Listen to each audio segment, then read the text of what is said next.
Let's take you to the heart of Times Square. Look at that billboard right there, calling out President Biden for considering eliminating a tax deduction for small businesses.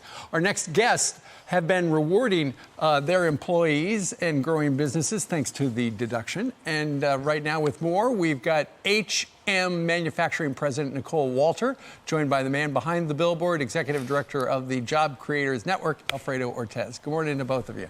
Good morning. Good morning. Alfredo, let's start with you. Why did you want to put this billboard up in Times Square? Yeah, Steve, well, this is all part of our Bring Small Businesses Back campaign that just kicked off. We thought this would be a great way to actually kick it off because obviously, as you can tell, we know exactly where we stand on this. We say hell no to Joe Biden's plan here to raise taxes on small businesses. As you know, Steve, 2020 was a horrific year for our small business owners. Tens of thousands of small businesses being closed, millions of people losing their jobs. Thank goodness for the Paycheck Protection Program, which was put in place that saved millions of people and millions of jobs, 51 million jobs, in fact.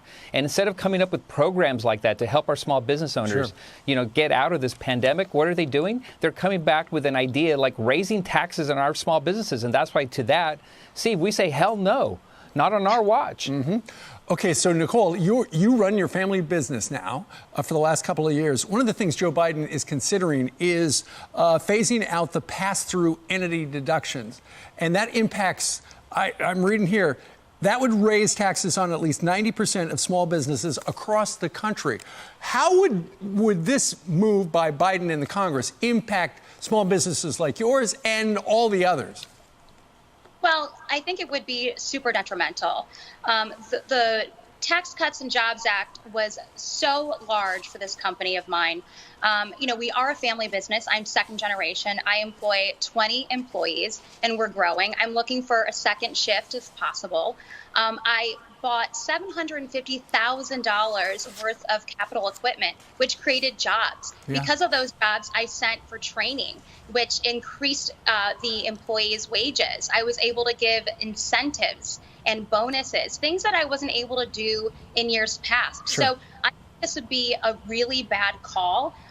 We're just getting out of COVID lockdowns, and it's hurting small businesses more than ever. So raising taxes would be the worst possible situation. Real briefly, Alfredo, Joe Biden and the Democrats have a big wish list. They got to pay for it somehow. Why not just tax businesses more? Because it's not going to hurt them.